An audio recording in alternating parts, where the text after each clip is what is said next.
Hello नमस्कार दोस्तों, आप सभी का स्वागत है आपके अपने चैनल सामर्थ्य विद्यार्थी पे, जिसका कि मोटो है work hard in silence and let success make the noise. तो वीडियो को शुरू करने से पहले मैं आप लोगों से आग्रह करूंगा कि आप इसको शेयर कर दीजिए, लाइक कर दीजिए, सब्सक्राइब कीजिए और बेल आइकन को हिट कर लीजिए। ठीक है दोस्तों, चलिए तो आगे बढ़ते हैं। तो दोस्तों आज जो हम टॉपिक करने वाले हैं उस टॉपिक का नाम है सेंट्रल ब्यूरो ऑफ इन्वेस्टिगेशन। तो जैसे कि आपको नाम दिख रहा है सेंट्रल ब्यूरो ऑफ इन्वेस्टिगेशन, इसका मतलब ये सेंट्रल गवर्नमेंट की ही कोई एजेंसी है। तो इसके बारे में एक एक चीज़ हम जानेंगे कि सीबीआई जो है इसका क्या एस्टेब्लिशमेंट है, कैसे बना है एंड एवरीथिंग। सीबीआई के बारे में मैं आपको क्यों बता रहा हूँ, क्योंकि आए दिन आप इसके बारे में कोई ना कोई न्यूज़ आप सुनते रहेंगे। सेंट्रल गवर्नमेंट की एक ऐसी एजेंसी है जो बहुत ही विश्वसनीय है, लोगों को इसके अंदर बहुत ज़्यादा विश्वास है। तो इसके बारे में एक एक चीज़ जानना आप लोगों के लिए एग्ज़ाम पॉइंट ऑफ व्यू से भी बहुत ज़्यादा इंपॉर्टेंट हो जाता है। तो चलिए दोस्तों देखते हैं कि जो सेंट्रल ब्यूरो ऑफ इन्वेस्टिगेशन है उसका एस्टेब्लिशमेंट का क्या इतिहास रहा है। तो दोस्तों सीबीआई की जो स्थापना हुई थी 1963 में, मिनिस्ट्री ऑफ होम अफेयर्स का एक रेजोल्यूशन पास किया गया था जिसके अंतर्गत इसको स्थापित किया गया था। बाद में इसको ट्रांसफ़र कर दिया गया था और अभी ये मिनिस्ट्री ऑफ पर्सनल के अंडर में आती है। इसका जो एडमिनिस्ट्रेशन है पूरा का पूरा सीबीआई का, वो मिनिस्ट्री ऑफ पर्सनल के अंतर्गत आता है अभी। ठीक है, अब कौन सी समिति बनी थी जिसकी रिकमेंडेशन पे इसको बनाया गया था? तो एक समिति बनी थी जिसका नाम है Santhanam committee for the prevention of corruption. 1962 से लेकर 1964 तक इसने एक गहन विचार विमर्श किया, एक अध्ययन किया और उसके बाद रिकमेंडेशन भेजी, जिसके चेयरमैन जो थे वो संथानाम थे और उनके ही नाम के ऊपर इस कमेटी का नाम रखा गया है। तो मैं आपको इसमें आगे बताना चाहूँगा दोस्तों कि जो सीबीआई है it is a statutory body. ये कोई कॉन्स्टिट्यूशनल बॉडी नहीं है, एक स्टैचूटरी बॉडी है। और इसको जो शक्तियाँ मिलती हैं वो मिलती हैं Delhi special police establishment act 1946। यहाँ से इसको सारी की सारी शक्तियाँ मिलती हैं। तो बेसिकली अगर आप सीबीआई के बारे में देखेंगे तो ये सेंट्रल गवर्नमेंट की एक एजेंसी है जिसका एक इम्पॉर्टेंट रोल है, वो है करप्शन को प्रिवेंट करने में।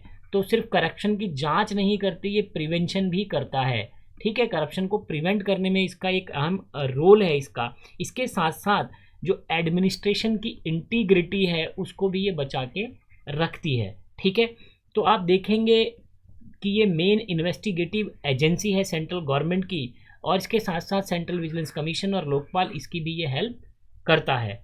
ठीक है, चलिए तो आगे देखते हैं। इसके बाद हम देखेंगे कि जो सेंट्रल ब्यूरो ऑफ इन्वेस्टिगेशन है उसका क्या मोटो है, क्या उसका मिशन है, क्या उसका विज़न है। तो दोस्तों जो मोटो है सीबीआई का वो कहता है इंडस्ट्री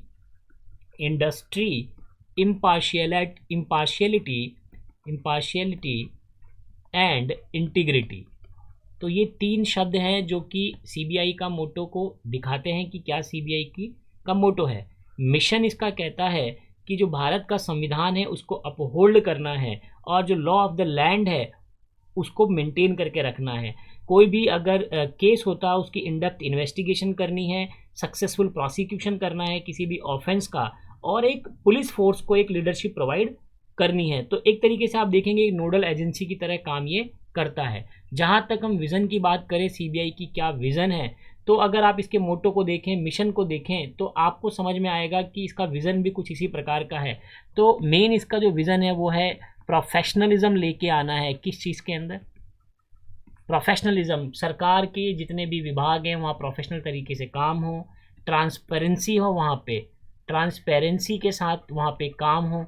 ठीक है, एडेप्टेबिलिटी आए, समय के अनुसार चेंज करें, साइंस एंड टेक्नोलॉजी का इस्तेमाल हो उस जगह पे, साइंस एंड टेक का इस्तेमाल हो। ठीक है, तो ये सब सीबीआई का विज़न है। इसके साथ साथ आप देखेंगे कि मेनली जो फोकस रहता है सीबीआई का किन चीज़ों पे रहता है, तो आप देखेंगे कि पब्लिक लाइफ में जितने भी करप्शन से रिलेटेड मैटर होते हैं वो सीबीआई के अंतर्गत आते हैं। ठीक है, तो कोई भी मान लीजिए कोई इकोनॉमिक ऑफेंस है, कोई वायलेंट क्राइम है, तो उसकी मेटिकुलस इन्वेस्टिगेशन जो है, और उसका इन्वेस्टिगेशन ही नहीं उसका प्रोसिक्यूशन कराना भी सीबीआई का दायित्व है ये। ठीक है, तो एक सक्सेसफुल इन्वेस्टिगेशन, उसका प्रोसिक्यूशन कराना लॉ कोर्ट के अंदर, ये इसका एक अहम काम है। इसके साथ साथ आप देखेंगे साइबर से रिलेटेड जितने भी आजकल मामले होते हैं उसको भी सीबीआई ही हैंडल करता है, एक हेल्दी इन्वायरमेंट क्रिएट करता है। ठीक है, ताकि टीम बिल्डिंग, फ्री कम्युनिकेशन और म्यूचुअल ट्रस्ट रहे लोगों के बीच में। और आप देखेंगे जितनी भी स्टेट पुलिस ऑर्गेनाइजेशन है या फिर जितनी भी लॉ इन्फोर्समेंट एजेंसीज हैं, नेशनल या इंटरनेशनल कोऑपरेशन उसको चाहिए, ठीक है, इंक्वायरी इन्वेस्टिगेशन से रिलेटेड, तो सीबीआई उसमें काम करता है और एक लीडर की तरह रोल प्ले करता है।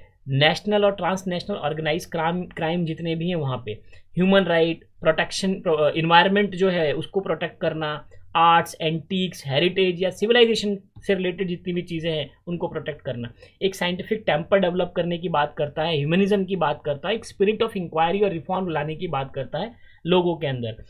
तो ये मिशन, मोटो और विज़न है सीबीआई का। अब आगे देखते हैं सीबीआई की और वर्किंग के बारे में। तो सीबीआई के ऑर्गेनाइजेशन को अगर देखें कि जो सीबीआई का ऑर्गेनाइजेशन है कैसे, तो सीबीआई के बेसिकली 7 विभाग है दोस्तों। पहला जो विभाग है इसका, उसको हम कहते हैं anti corruption division, anti corruption division. तो यही मेन डिवीज़न होता है सीबीआई में जहाँ पे करप्शन के बेसिकली केसेस देखे जाते हैं। दूसरा आप देखेंगे देश के बड़े बड़े जितने भी करप्शन के केसेस हैं वो यहीं इसी डिवीज़न ने उजागर किए हैं। इसके बाद आता है आपका economic offences division.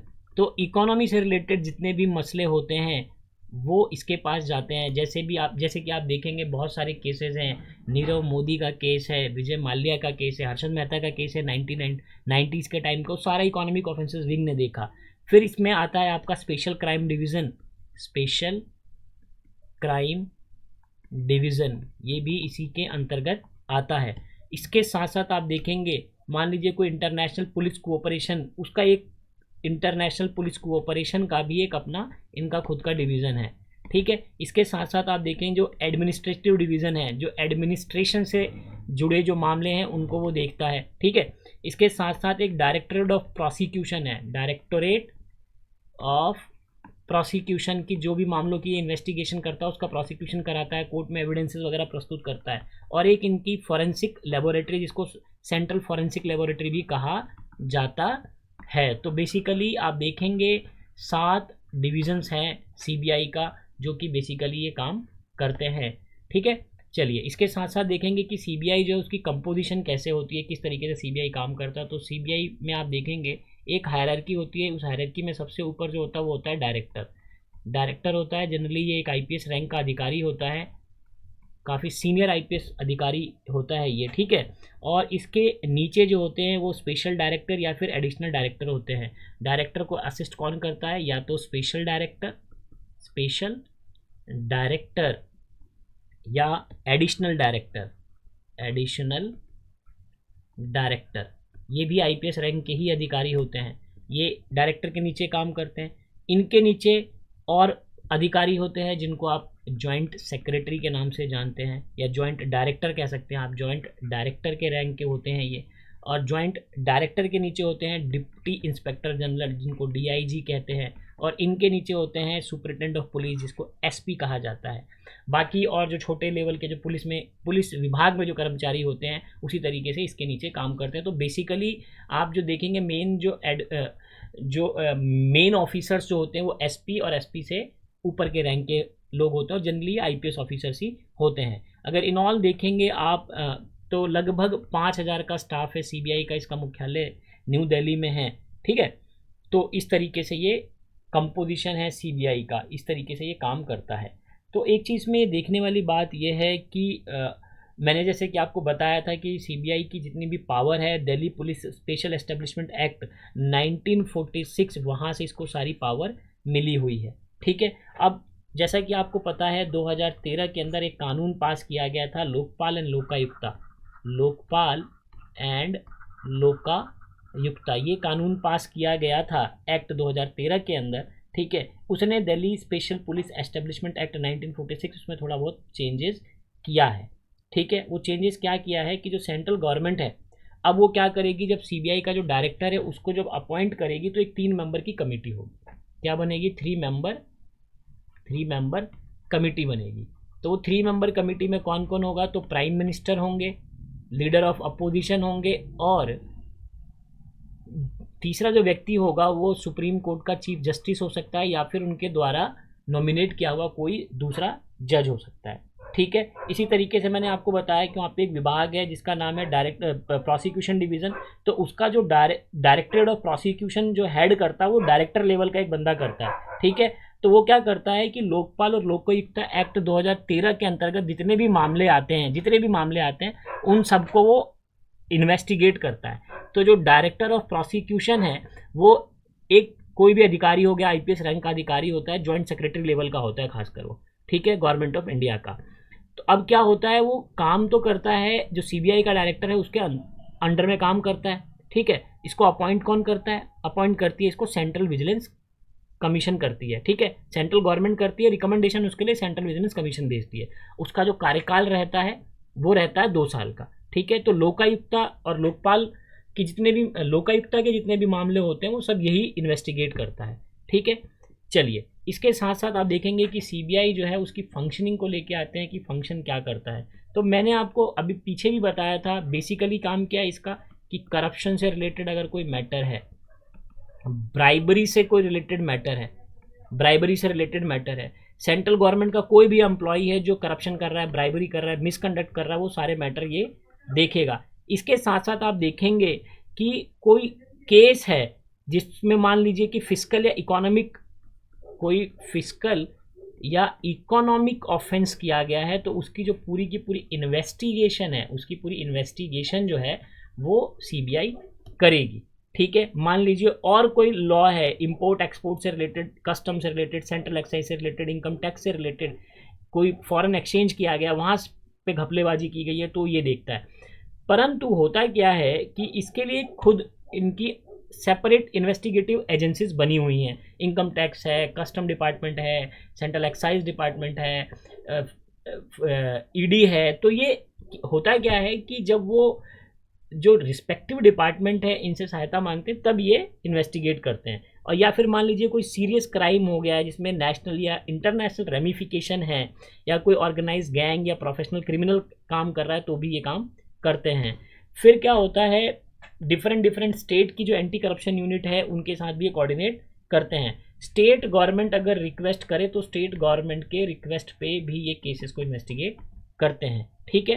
Crime statistics को भी ये मेंटेन करते हैं, ठीक है। तो बेसिकली ये सीबीआई का फंक्शन है।